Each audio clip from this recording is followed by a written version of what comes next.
ধৃতরাষ্ট্র বললেন, হে সঞ্জয়, ধর্মভূমি কুরুক্ষেত্রে যুদ্ধবিলাসী আমার ও পাণ্ডু পুত্রগণ একত্রে হয়ে কি করল? সঞ্জয় উপাস।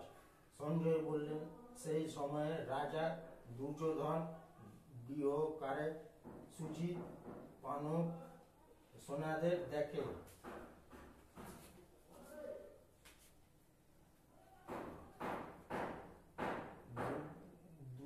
দ্রোণাচার্যের কাছে গিয়ে এই কথা বললেন, হে আচার্য, আপনার বুদ্ধিমান শিষ্য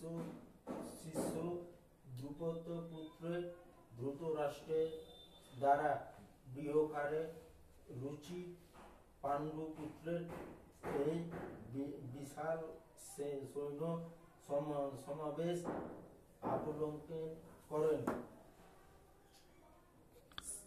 এই সোনার মধ্যে মহা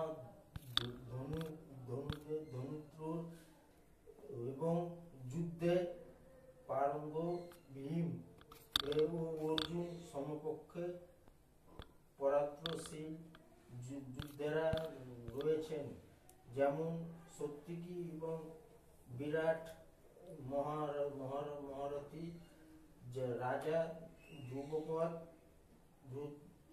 ধৃষ্টকেতু,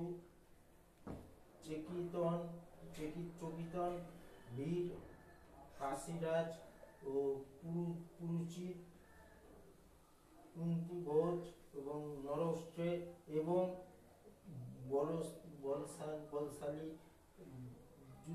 যুদ্ধমন্য বীর্যবান ও উত্তমৌজ সর্বপুত্র অভিমন্যু এবং দ্রৌপদীর পুঙ্খপুত্র, এরা সকলে মহারথী। হে ব্রহ্মাণ্ডকেষ্ট, আমাদের পক্ষে যে সকল সেনাপ্রধান আছেন, আপনি তাদের যে আমি আজকে আমাকে গীতা পড়ে শোনালাম, আমি যদি কিছু ভুল করে থাকি আমাকে ক্ষমা করবেন।